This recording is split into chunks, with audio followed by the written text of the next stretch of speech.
छोटा कद भाग दो।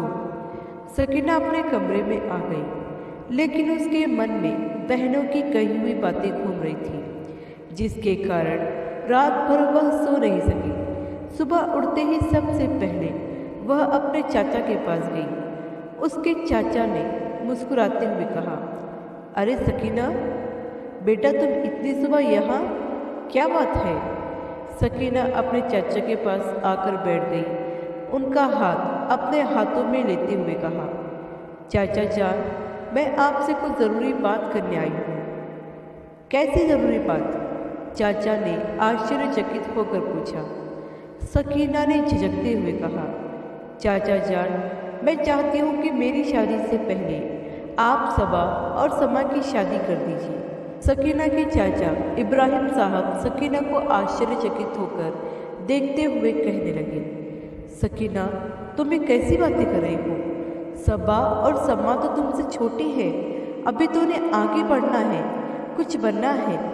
मैं चाहता था कि तुम डॉक्टर बनो, लेकिन तुम्हारी चाची के बिगड़ते स्वास्थ्य के कारण यह संभव नहीं हो सका। लेकिन मैं चाहता हूँ कि सबा और समा पढ़ लिख कर कुछ बन जाए। सकीना मन में सोचने लगी, चाचा जान अपनी बेटियों के बारे में कितना सोच रहे हैं, लेकिन वह है कि अपने पिता की इज्जत उछालने पर तुली है। सकीना कहाँ खो गई बेटा? सकीना को सोच में गुम देखकर उसके चाचा इब्राहिम साहब पूछने लगे। नहीं, कुछ नहीं चाचा। फिर सकीना ने झिझकते हुए कहा, लेकिन चाचा जान, अगर मेरी शादी ना हुई तो? मैं नहीं चाहती कि मेरे कारण सबा और समा की शादी में कोई परेशानी आए। यह तुम कैसी बात कर रही हो बेटा? ऐसा कुछ नहीं होगा। आज सुबह ही मेरी तुम्हारी बुआ जी से बात हुई है। उनके रिश्ते में कोई लड़का है, घर वाले भी बहुत अच्छे हैं। देखना, इस बार तुम्हारा रिश्ता ज़रूर पक्का होगा।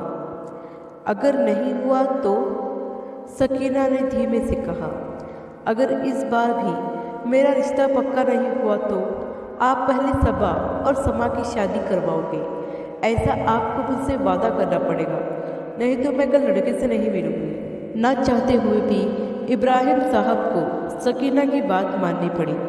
इब्राहिम साहब को यह चिंता अंदर ही अंदर खाई जा रही थी कि पता नहीं कल लड़का सकीना को पसंद करेगा या नहीं।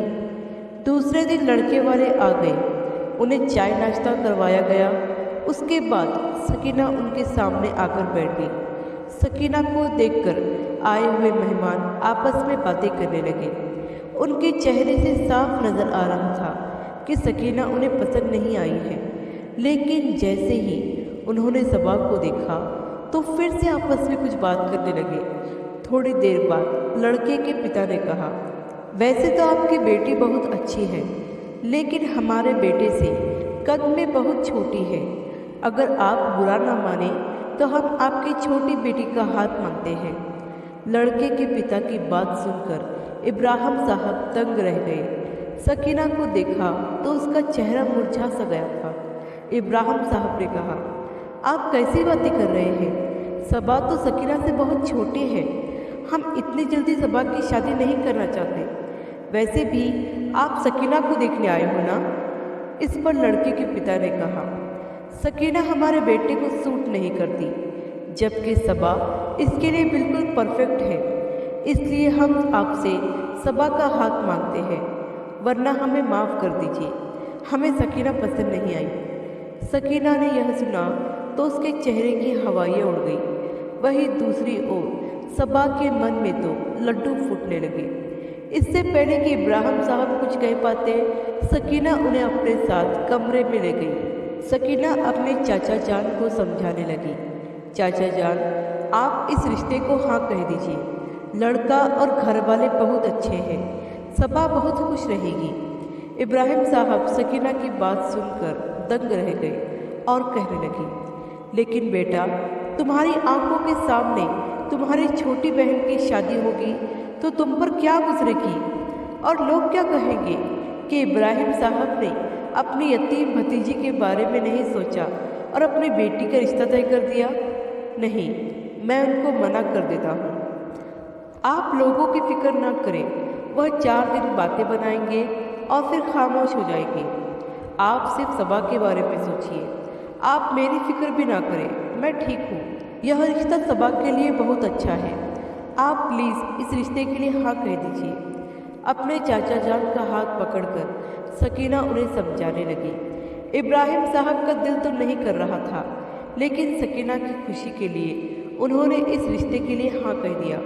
सकीना को बुरा तो लग रहा था कि इस बार भी उसका रिश्ता पक्का नहीं हो पाया, लेकिन इस बात की खुशी भी थी कि अब उसकी बहनें कोई गलत कदम नहीं उठाएगी और उसके चाचा जान की इज्जत भी बची रहेगी। उसे अपनी खुशी से ज़्यादा अपने चाचा जान की इज्जत प्यारी थी। सबा का रिश्ता पक्का होते ही समा के लिए भी रिश्ते आने शुरू हो गए। थोड़े ही दिनों में समा का रिश्ता भी पक्का हो गया, जो सबा के ससुरालियों में से ही था। सबा और समा को अपना रिश्ता पक्का होने पर बहुत घमंड महसूस हो रहा था और साथ ही उन्हें सकीना की हालत पर हंसी भी आ रही थी। अपनी सहेलियों के सामने सकीना का मजाक उड़ाते हुए सबा कहने लगी, सिर्फ खूबसूरती से कुछ नहीं होता, कद काठी भी अच्छी होनी चाहिए, तभी तो अच्छे रिश्ते मिलते हैं, वरना तो कुछ लोग नाटे होने के कारण कुंवारे ही मर जाते हैं। सबा और समा की सहेलियाँ सकीना को देखकर हंसने लगी, लेकिन बेचारी सकीना सब्र का घूंट पीकर खामोश रही। देखते ही देखते सबा और समा की शादी की तारीख भी पक्की हो गई और सारे मेहमान आने शुरू हो गए। शादी का दिन भी आ गया। सकीना आगे बढ़कर मेहमानों का स्वागत कर रही थी और शादी में आगे बढ़ चढ़कर सारे काम कर रही थी। शादी में लोग तरह तरह की बातें कर रहे थे।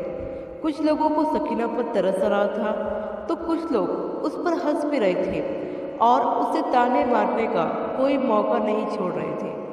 यह सब देखकर सकीना की चाचा चाची को बहुत दुख हो रहा था और वो ईश्वर से प्रार्थना करने लगे कि सकीना के लिए भी बहुत अच्छा वर मिले, जो उसे उसकी कमी के साथ अपनाए, उसे खुश रखे जिस तरह वो दूसरों की खुशी चाहती है। लोगों के ताने सुनने के बाद भी सकीना खामोशी के साथ मुस्कुराते हुए सबका स्वागत कर रही थी। ऐसा नहीं था कि उसे बुरा नहीं लग रहा था, मगर वह अपने चाचा जान के लिए मजबूत बनी हुई थी। खैर, सबा और समा की शादी धूमधाम से हो गई। आगे की कहानी अगले भाग में। आशा करती हूँ आपको ये कहानी पसंद आई होगी। इस कहानी पर आपकी क्या राय है हमें कमेंट करके ज़रूर बताइए। कहानी पसंद आई हो तो लाइक और शेयर करना बिल्कुल भी ना भूलिए। चैनल पर नए हो तो चैनल को सब्सक्राइब जरूर कीजिए।